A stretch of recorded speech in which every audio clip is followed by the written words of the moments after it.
Well, it's July 29th and time to say goodbye to Alaska for this trip. We begin a 4-day sprint down the Stewart-Cassiar Highway on our way to Quesnel, British Columbia. We make a one-night stop each at Watson Lake in Yukon Territory, Belle Two in British Columbia, Burns Lake, a quick stop in Prince George where we get fresh tires for our RV after our flat in Valdez, and finally arriving in Quesnel on August 1st.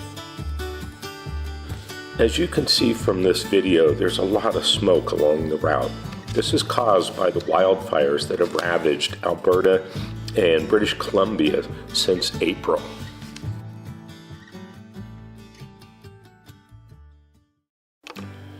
While in Quesnel, we stayed at the Roberts Roost campground, which was one of the nicest campgrounds on our trip, and a place that we would highly recommend if you are ever in the Cariboo Mountain area.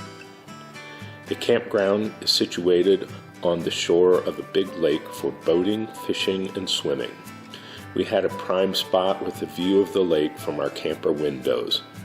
Toby liked chasing the Canada geese whenever he saw them hanging out. One time he even jumped into the lake as he was chasing one down. He didn't catch any, but we did end up with a wet dog.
Chow Dong Hoy and his wife immigrated to Quesnel from Canton, China in 1911. He became a successful businessman and also a renowned photographer. CD's photos are on display in galleries and books all over the world, including a commemorative Canadian postage stamp. Here you see CD with his wife Lim Foon Hai Hoy and their 12 children, all of whom worked in the general store that he purchased when they moved to Quesnel. Even today, the town of Quesnel bears many artifacts of C.D. Hoy's legacy that he left behind.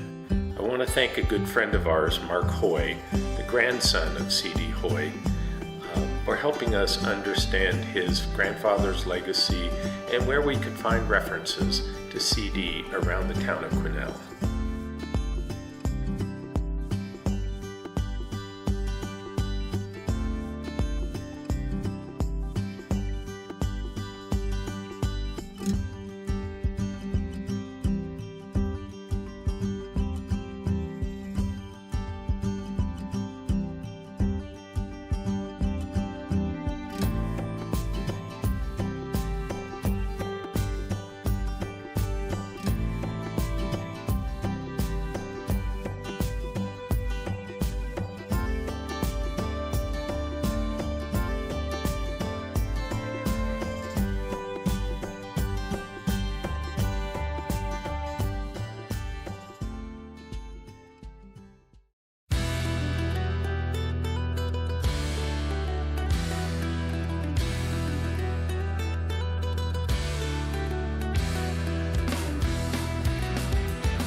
This is Bowron Lakes Provincial Park in British Columbia, just outside of Quesnel. And 30 years ago, almost today, I came here by myself with my canoe and my pop-up tent trailer and did the whole 72-mile canoe loop. So when you get here, you have to have a reservation, and then once you get here, you go to the ranger station, which is over in that direction.